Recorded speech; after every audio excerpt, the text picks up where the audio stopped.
আসসালামু আলাইকুম। আমি কানিজ ফাতেমা অর্থ এবং পরিচ্ছেদ ১৩ সন্ধির আমরা বেসিকটা আলোচনা করব। বেসিকে আমি বেশ কিছু ছন্দ দিয়ে দিব, যে ছন্দগুলো পড়ার মাধ্যমে তোমাদের কাছে বেসিক ক্লিয়ার তো হবেই। তাছাড়া আমাদের নিত্য আ মানে আমাদের স্বরসন্ধির যে কিছু উদাহরণ আছে, ঠিক আছে? যেগুলো নিয়ম মানে না, ব্যঞ্জনে যে নিত্য ব্যঞ্জন আছে, বিসর্গের কিছু আছে, এগুলোর ছন্দ আমি দিয়ে দিব। তো ১ম যে প্রশ্নটা দেখো, পাশাপাশি ধ্বনির মিলনকে কি বলে? আমরা জানি পাশাপাশি দুটি শব্দের ১ম শব্দের শেষ ধ্বনির সাথে ২য় শব্দের ১ম ধ্বনির মিলনকে সন্ধি বলে। এখানে যদি কেউ ধ্বনির পরিবর্তে ভুলেও শব্দ দিয়ে ফেলে, তাহলে কিন্তু সেটা সন্ধিই থাকবে না, সেটা হয়ে যাবে সমাস। তাই ধ্বনিটাকে মনে রাখতেই হবে। সন্ধি হলো কিসের মিলন? ধ্বনির মিলন। অর্থাৎ ছোট, ছোট ক এর সাথে ক, খ এর সাথে খ এরকম। বাংলা ভাষায় উপসর্গ প্রত্যয় দিয়ে শব্দ গঠনের ক্ষেত্রে সন্ধি সূত্র ব্যবহার করা হয়। ঠিক আছে? উপসর্গ এবং প্রত্যয়ের ক্ষেত্রে আমরা সন্ধি ব্যবহার করে থাকি, সাফিক্স, প্রিফিক্স। সমাস প্রক্রিয়ার শব্দ গঠনের ক্ষেত্রে সন্ধি সূত্র ব্যবহার করা হয়। ঠিক আছে? সন্ধি ৩ প্রকার: স্বরসন্ধি, ব্যঞ্জন সন্ধি, বিসর্গ সন্ধি। যেমন মিথ্যুক হচ্ছে একটা বাংলা সন্ধি। এটা আমাদের একটা উদাহরণে এসেছে তো বোর্ডে, তাই এটাকে আমরা আলাদাভাবে বেসিকে দিয়ে দিলাম। এরপর দেখো স্বরসন্ধি। স্বর যোগ স্বর সমান সমান স্বরসন্ধি, এটা মনে রাখবে। ঠিক আছে? স্বর যোগ স্বর স্বরসন্ধি বলা আছে। দেখো, স্বরসন্ধির সাথে স্বরধ্বনির সাথে স্বরের সাথে স্বরের মিলনে স্বর যোগ স্বর, স্বরের সাথে স্বরের মিলনকে বলা হয় স্বরসন্ধি। অর্থাৎ এটা হচ্ছে সবচেয়ে পিওর সন্ধি। বাই চান্স যে কোনো এক সাইডে যদি ভুলেও ব্যঞ্জন চলে আসে, সেটা স্বরসন্ধি থাকবেই না। এটা দুই সাইডই স্বর থাকতে হবে। ধ্বনি সূত্র স্বরেও যোগ স্বরেও বা রস্বই বা দীর্ঘই, স্বরেও বা স্বরেয়ার সাথে হৃদ, এই বিভিন্ন উদাহরণ দেওয়া আছে। যেমন শুভ যোগ ইচ্ছা শুভেচ্ছা, শীত যোগ ঋত শীতার্থ, জন যোগ এক জৈনিক, পরি যোগ ইচ্ছা পরীক্ষা। ঠিক আছে?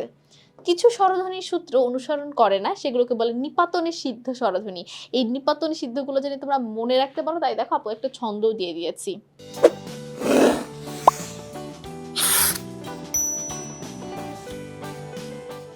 আচ্ছা, তাহলে এরপর দেখো নিপাতনে সিদ্ধ স্বরসন্ধি মনে রাখার একটা কৌশল। আমি এখানে ২টা ছন্দ দিয়েছি, তবে এই ছন্দটা বেশি সহজ, সেকেন্ডটা। এটা দিয়ে তোমরা মনে রাখতে পারবে। শুদ্ধোধন সকালবেলার মার্তণ্ড, মার্তণ্ড মানে হচ্ছে সূর্য। সূর্য মার্তণ্ড দেখার জন্য গবাক্ষ দিয়ে তাকিয়ে দেখলেন এক পৌরকুলটা অন্যান্য দিকে চেয়ে হেঁটে যাচ্ছে। অর্থাৎ শুদ্ধোধন একজন ব্যক্তি যে সকালবেলা সূর্য দেখার জন্য গবাক্ষ, গবাক্ষ মানে কি বলো তো? গবাক্ষ মানে হচ্ছে জানালা, মার্তণ্ড মানে সূর্য। তো সকালে সূর্য দেখার জন্য জানালা দিয়ে যখন দেখলেন, তখন তিনি কি দেখলেন? যে এক পৌরকুল, একটা বৃদ্ধ কুলটা একটু গালি হিসেবে ব্যবহার করা হয়, অন্যান্য দিকে চেয়ে হেঁটে যাচ্ছে। ঠিক আছে? এখানে যেগুলো নিচে দাগ দাও সেগুলো নিপাতনে সিদ্ধ স্বরসন্ধি। এরপর দেখো ব্যঞ্জন সন্ধি। স্বর যোগ ব্যঞ্জন, ব্যঞ্জন যোগ স্বর ও ব্যঞ্জন যোগ ব্যঞ্জনে যে সন্ধি হয় তাকে ব্যঞ্জন সন্ধি বলে। ব্যঞ্জন সন্ধি ৩ ভাবে হয়, আমি মাত্রই বললাম। কিছু ব্যঞ্জন সন্ধি সূত্র অনুসারে করে না, সেগুলোকে নিপাতনে সিদ্ধ ব্যঞ্জন সন্ধি বলে। নিপাতনে সিদ্ধ ব্যঞ্জন সন্ধির উদাহরণগুলো হচ্ছে দেখো, গোযোগ পদ, গোষ্পদ, একাদশ, বৃহস্পতি, এই ৩টা বেশি ইম্পর্টেন্ট দেখে এই ৩টারই সন্ধি বিচ্ছেদ আমি দিয়েছি। এরপর আবারও ছন্দ, আমি সেকেন্ড ছন্দটাই তোমাদের একটু বুঝিয়ে দিচ্ছি।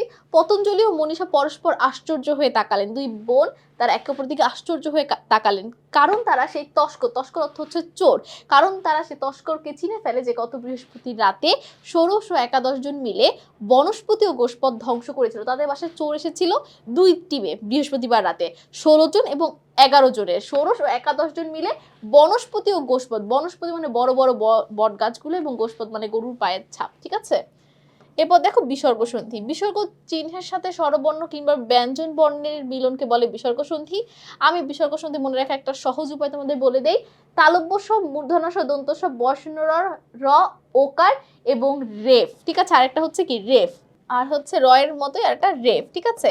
রেফ, এই ৬টা ধ্বনি চলে যাবে, বিচ্ছেদের সময় তাদের পরিবর্তে বিসর্গ চিহ্ন আসবে। যেমন দেখো, নির্গততে রেফ ছিল, তাই রেফের পরিবর্তে আসলো বিসর্গ যোগ গত। মনোভাবে ওকার আছে, তাই মনো বিসর্গ যোগ ভাব। আবিষ্কারে মূর্ধন্য স আছে, আবি বিসর্গ যোগ কার। অর্থাৎ এই তালব্য স, দন্ত স, মূর্ধন্য স, বয়সনরা, রেফ এবং ওকার এগুলো চলে যায়, তাদের পরিবর্তে বিসর্গ দিলে বিচ্ছেদ করা যাবে। কিছু কিছু সন্ধিতে পূর্ববর্তী স্বর দীর্ঘ হয়, যেমন নীরব, নীরস, নীরোগ, এগুলোতে ৯ দীর্ঘি দিয়ে শুরু হলো, দেখো বিচ্ছেদের সময় ৯ রশ্মি হয়ে যাচ্ছে, আর যে এই পাশে যা যা আছে সবই থাকবে, অর্থাৎ ওকারও যাবে না, রও যাবে না। বাকিগুলোতে কিন্তু দেখো ওকার, র, তালব্য স, দন্ত স এগুলোর পরিবর্তে বিসর্গ আসছিল, কিন্তু এই ৩টা ব্যতিক্রম। এই ৩টা সময় দেখো বিসর্গ আসছে, কিন্তু কোনো কিছু পরিবর্তে আসছে না, এমনি আসবে। নিপাতনে সিদ্ধ বিসর্গ সন্ধি। বাচস্পতি স্নেহের সন্তান হরিশ্চন্দ্র, তিনি অহরহ শিরপীড়ায় ভোগান, অর্থাৎ মাথা ব্যথা, তার একটা সমস্যা আছে মাইগ্রেনের। তাই প্রাতঃকালে ভাস্কর, প্রাতঃকাল মানে হচ্ছে কি বলতো, ভোর। ভাস্কর মানে সূর্য, দেখতে পান না বলে অহর্নিশ মনোকষ্টে আছেন। তাহলে বাচস্পতির খুব আদরের ছেলে হরিশ্চন্দ্র, তার খুব শখ সূর্য দেখার, কিন্তু মাথা ব্যথার কারণে সে সকালে উঠতে পারে না, তাই সূর্যও দেখতে পারে না। তাই সে কি করছে, ভাস্কর দেখতে পায় না দেখে, সূর্য দেখতে পায় না দেখে মনোকষ্টে আছে। অহর্নিশ মানে প্রতিনিয়ত। তাহলে দেখো, বাচস্পতির স্নেহের সন্তান হরিশ্চন্দ্র তিনি অহরহ শিরোপীড়া, শির মানে মাথা, পীড়া মানে ব্যথা, সে প্রায় কি শিরোপীড়ায় ভোগেন।